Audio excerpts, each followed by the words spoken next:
চলো আজ কিছু সুন্দর ইংলিশ ওয়ার্ডস শিখি যেগুলো আমাদের জীবনে এনে দেবে আলো, অনুপ্রেরণা আর ভালোবাসা। কম্প্যাশন, সহানুভূতি। Compassion is when you feel others pain and try to heal it. সহানুভূতি হল যখন তুমি অন্যের কষ্ট অনুভব করো এবং তার লাঘবের চেষ্টা করো।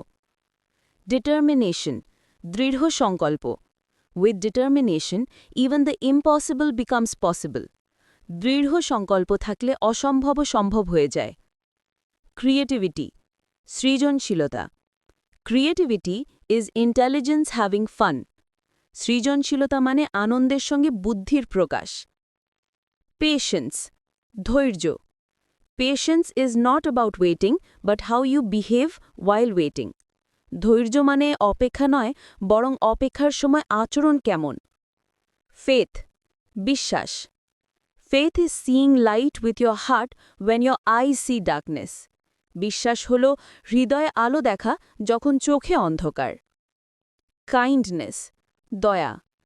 Kindness costs nothing but means everything. দয়া কোনো মূল্য চায় না, কিন্তু এর মানে অমূল্য। গ্র্যাটিটিউড, কৃতজ্ঞতা। Gratitude turns ordinary moments into blessings. কৃতজ্ঞতা সাধারণ মুহূর্তকেও আশীর্বাদে রূপান্তরিত করে। অনেস্টি, সততা। Honesty is the first chapter in the book of wisdom. সততা হল জ্ঞানের বইয়ের প্রথম অধ্যায়। কারেজ, সাহস। Courage means not giving up even when you are afraid. সাহস মানে ভয় পেয়েও থেমে না যাওয়া। পিস, শান্তি। Peace begins when you stop fighting with yourself. শান্তি শুরু হয় যখন তুমি নিজের সঙ্গে যুদ্ধ বন্ধ করো।